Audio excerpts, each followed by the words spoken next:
So ito na yung purpose ng domino switch na double. Ito yung high and low, high, low. Ayan, ngayon ito yung sabay busina natin. Kapag dito sa kabila, pag bumusina tayo, iilaw yung high. Ayan, tapos pag kabila naman pwedeng low yung iilaw pag bumisina tayo. Ayan, low. Ayan, ngayon pag pinailaw natin yung MDL, hindi na siya tutunog yung busina kasi mayroong diode. Itong kinabit nating MDL, wala pa itong passing light, so magkakabit na tayo ngayon. Itong domino switch natin dito, kaya yan double. Itong isa, ito yun sa high and low. Ayan, itong isa gagamitin natin sa passing light.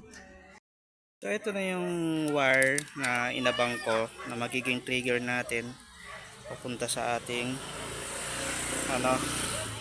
horn. Ito yung lalagyan natin ng diode. So dito nakakonect yan sa isang linya ng MDL. Okay.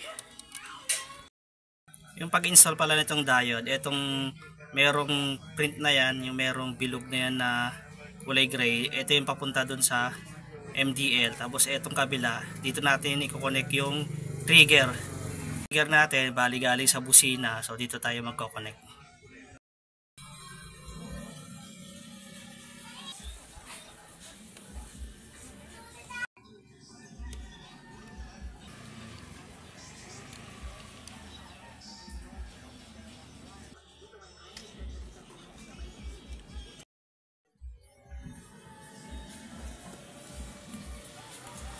Dali ka.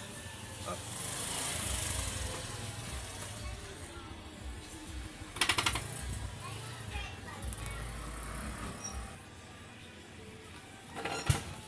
So dito sa busina, ito sa right side.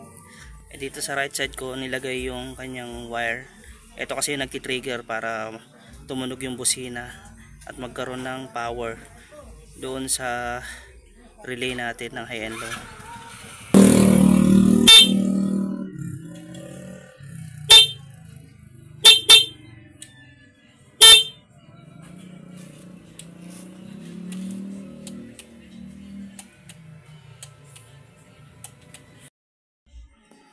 So ito na yung purpose ng domino switch na double. Ito yung high and low, high, low. Ayan, ngayon ito yung sabay busina natin. Kapag dito sa kabila, pag bumusina tayo, iilaw yung high. Ayan, tapos pag kabila naman pwedeng low yung iilaw pag bumisina tayo. Ayan, low.